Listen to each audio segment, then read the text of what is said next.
கோவிலுக்கு நான் வந்து வண்டி நிப்பாட்டிட்டு நான் வந்தப்போ ஒரு அண்ணன் வந்து தம்பி நீங்கள் என்ன பண்ண போறீங்கன்னாரு. இந்த கோவிலை பார்க்க போகிறேன், நீங்கள் ஒன்றும் பார்க்க வேணாம் போங்கப்பா, நீங்கள் எதுவும் பண்ண வேணாம் அப்படின்னாரு. ஏன்னா அப்படின்னு சொல்லி அவங்களோட கோவத்தை கேட்டேன்.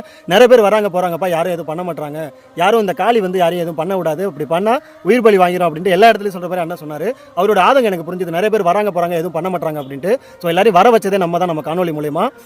கண்டிப்பாக அது அவருக்கு தெரியாது. அதனால் நான் சொன்னேன், அண்ணா எனக்காக ஒரு வாரம் டைம் கொடுங்க, அந்த ஒரு வாரத்தில் என்னால் என்ன பண்ண முடியுதோ அதை நான் வந்து பண்ணி காட்டுறேன், நான் சொல்ல விரும்பல அப்படின்னு அவர்கிட்ட சொல்லியிருக்கேன். தயவு செஞ்சு இந்த வீடியோவை ஷேர் பண்ணுங்கள். புதுக்கோட்டை மாவட்டம் கந்தரக்கோட்டை வட்டம் அங்கே இருக்கிற மஞ்சள்பேட்டை அப்படிங்கிற ஊரில் மிகப்பெரிய கோவிலாக இருந்து இன்றைக்கி வந்து பாருங்கள், கருவறையோட வாசல் இருக்குது, அர்த்த மண்டபம் எல்லாமே இடிஞ்சு இன்றைக்கி கோவிலே வந்து பார்த்திங்கன்னா ஒரு கருவறை கூட இல்லாமல், ஆனால் சாமி கருவறையிலே தான் இருக்காரு. இதனுடைய கோபுரம் மிகப்பெரிய அளவில் இருந்திருக்கு. அந்த கோபுரம் இடிஞ்சு கீழே உடையாத நிலையில் அப்படியே இருக்குங்க.